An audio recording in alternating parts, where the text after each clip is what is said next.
Jadilah mantan yang dirindu, jangan menjadi mantan yang dibenci. Sahabat sekalian, dalam kehidupan ini, terlebih kehidupan anak-anak muda, terdapat satu kosakata yang cenderung dibenci, yang cenderung tidak ingin diingat. Ya, kata itu adalah mantan.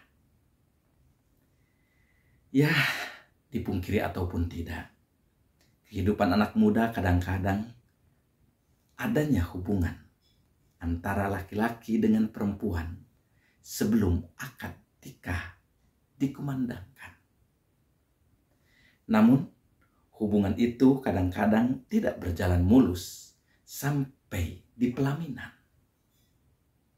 Putus di tengah jalan, sehingga muncullah istilah mantan saya. Nah, mantan ini kadang-kadang memunculkan satu perspektif negatif.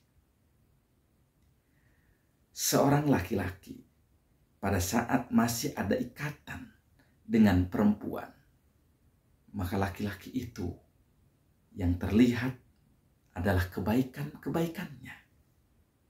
Demikian halnya seorang perempuan pada saat masih ada ikatan tertentu, itu yang terlihat kebaikan-kebaikannya. Namun setelah putus hubungan menjadi mantan, yang terlihat darinya kejelekan semata. Hatta seorang yang sudah menikah, kemudian terjadi perceraian. Sebelum perceraian itu terjadi, istri adalah wanita paling hebat. Suami dianggap laki-laki yang paling luar biasa. Namun setelah ikrar talak jatuh, suasananya menjadi terbalik. Mantan suami adalah manusia yang paling dibenci. Mantan istri juga sama. Perempuan yang paling dibenci. Apakah mantan itu hanya berada pada hubungan antara suami dengan istri? Hubungan antara laki-laki dan perempuan yang belum terikat oleh akad nikah? Tidak. Mantan itu dalam dimensi kehidupan itu pasti ada. Seorang yang sudah bekerja dan terus lama bekerja, pada akhirnya ia pensiun. Ketika pensiun, ia disebut mantan. Demikian halnya ketika seseorang menjabat jabatan tertentu. Jabatan itu pada akhirnya akan ditinggalkannya.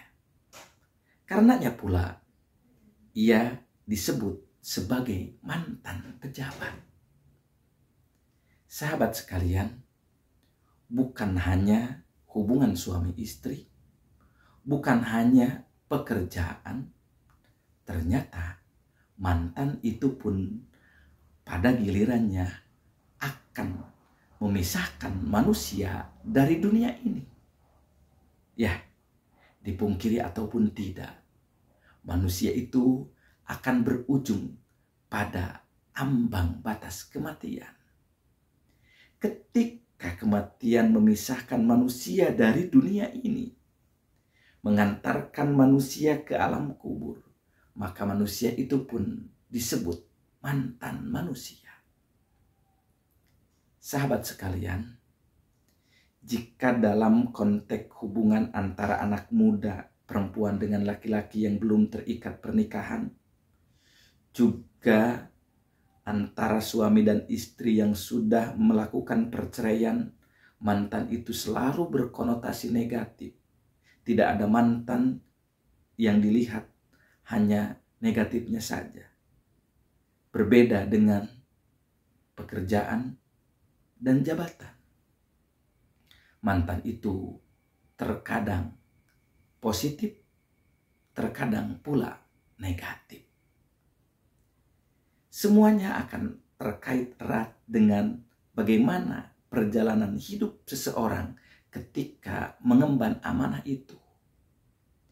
Jika ketika ia mengemban amanah jabatan, baik, sesuai prosedur dan lain sebagainya. Ketika sudah menjadi mantan, ia menjadi mantan yang senantiasa dirindu. Mantan yang senantiasa diomongkan kebaikan-kebaikannya. Pertanyaan selanjutnya, lalu bagaimana dengan mantan manusia? Sahabat sekalian, mantan manusia tidak selamanya dibenci. Juga sebaliknya, tidak semuanya dirindu. Mantan manusia itu ada yang dirindu, ada yang dibenci. Dirindu dan dibenci itu sangat erat kaitannya dengan perjalanan ia selama hidupnya. Ketika seseorang hidup dalam kebaikan, berujung dalam posisi yang baik, husnul khotimah, maka ia akan menjadi mantan yang dirindu. Orang kehilangan dan merindukan kehadirannya. Sebaliknya, ketika perjalanannya senantiasa dihiasi oleh kedaliman, kemaksiatan dan lain sebagainya, kemudian akhir perjalanan hidupnya berada pada su'ul khotimah, maka orang itu menjadi mantan manusia yang dibenci. Orang yang ditinggalkan merasa berbahagia dari ancaman-ancaman yang sering ia lakukan kepada manusia. Ya, mantan manusia seperti ini sangat dibenci dan orang bahagia ketika menyaksikannya meninggal dunia. Oleh sebab itulah, karena setiap manusia akan menjadi mantan, kita harus bersiap-siap agar menjadi mantan yang dirindu, bukan menjadi mantan yang dibenci.